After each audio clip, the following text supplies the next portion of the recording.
أعوذ بالله من الشيطان الرجيم.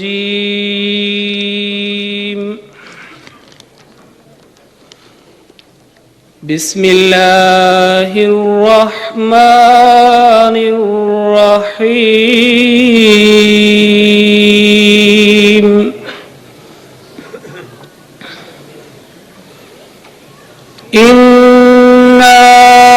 فتحنا لك فتحا مبينا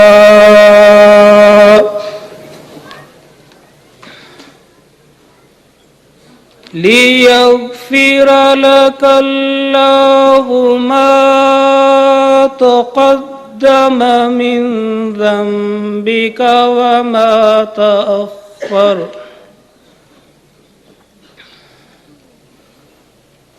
ويتم نعمته عليك ويهديك صراطا مستقيما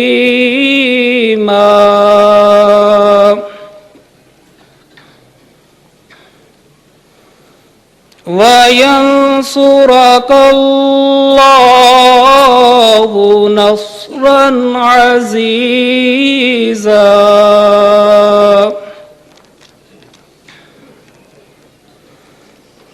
هو الذي أنزل السكينة في قلوب المؤمنين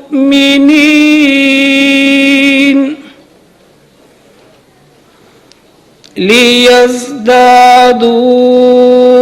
إيمانا مع إيمانهم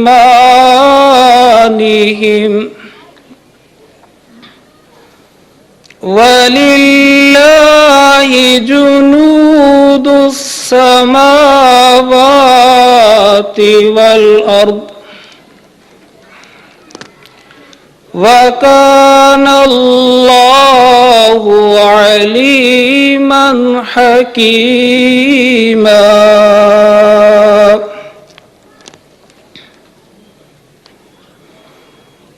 ليدخل المؤمنين والمؤمنات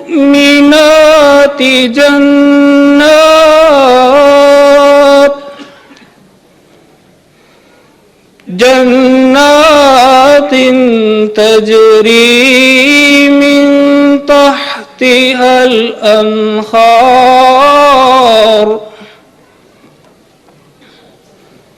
خالدين فيها ويكفر عنهم سيئاتهم